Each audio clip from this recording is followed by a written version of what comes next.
Boker Tov, we're continuing in Mishlei Perek Pasuk Gimel. Kinofet kitofna sifte zara chalak mishem chita.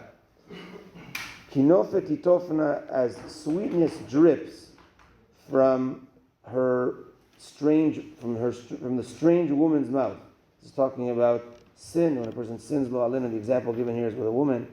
The sweetness that drips, the chalak mishem chita, and her palate is smooth like oil. So the Gaon of Vilna explains as follows: that we just spoke about the pasuk before was lishmor, is we have to guard ourselves with the Torah to not sin, and when a person guards himself, then you're guarded. But if not, then God forbid you could slip into the sweetness, so to speak, of the Averot, which we'll talk about right now. When it comes to mitzvah, very often, where it's machbid, it's heavy for us to do the mitzvah, it's difficult for us to do the mitzvah, that's the Yetzer Hara that challenges us. And then even while we're doing it, okay, I might enjoy it, but it's a little bit difficult, and also we don't see the results of the mitzvah, we don't see the reward of the mitzvah till after 120 years. So it's a little bit of a difficult process sometimes to do the mitzvah. But in Averah, even before I do the Averah, it's already sweet. Before I do the Averah, even it's sweet. And then it feels soft, like oil. It feels like a very sweet thing. But then the next pasuk, V'acharita mara kala'ana, chada kecheref piyot. But at the end, you're going to see it's going to be very, very bitter, like wormwood. An example given that you have wood, but then it's full of worms. It's at the end, it's going to be very, very bitter. You think it's sweet now, but it's going to be very bitter and sharp, like a double-edged sword. That sweetness and that of oil, that silky feeling of oil, so to speak, here is given as it's sharp, like a very, very sharp knife. It also feels like, wow, I didn't even cut through that, then you realize you cut your finger. So the example here is that you might feel that the sin is so sweet and so soft, but at the end, that's when you're gonna feel the pain.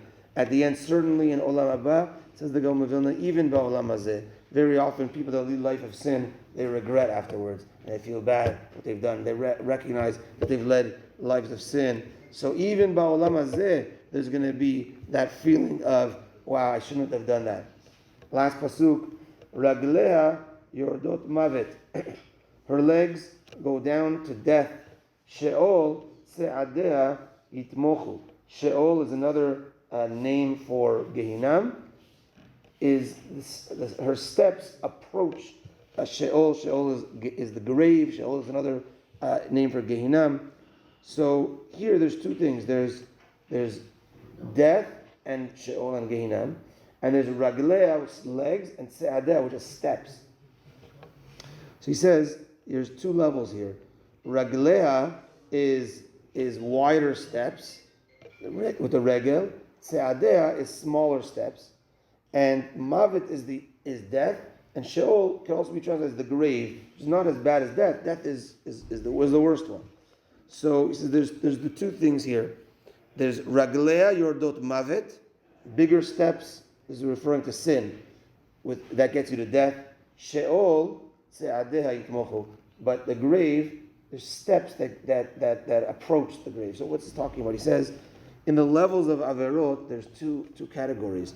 When a person violates a lo ta'aseh and an aseh.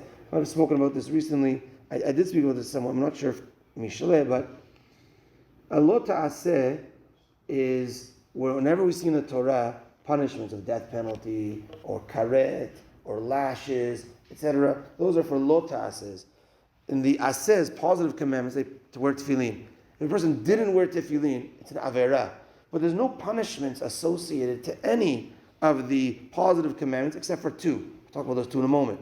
So any positive commandment that a person didn't do, I'm supposed to wear tzitzit, I didn't wear tzitzit. Supposed to wear tefillin, supposed to eat matzah, I didn't eat matzah. So in all those positive commandments, if I didn't do them, there's no harsh punishment attached. There's Hashem, cheshbon. It's an averah, but it's not harsh punishment that we know of, death penalty, etc., etc. Except for two, which is brit milah and Korban Pesach, a person doesn't do Brit Milah, doesn't do Korban Pesach, it's karet. The others, it's an Averah. It's the lo ta'ases that, now some of them, if I let's say matzah, I didn't eat matzah, that's a positive commandment. But if I ate chametz, that's a lo ta'aseh. Don't eat chametz if you ate chametz. So that's a lo ta'aseh. So you really have to know your things if you want to play these rules, but But the lo ta'ases, that's where there's big punishments.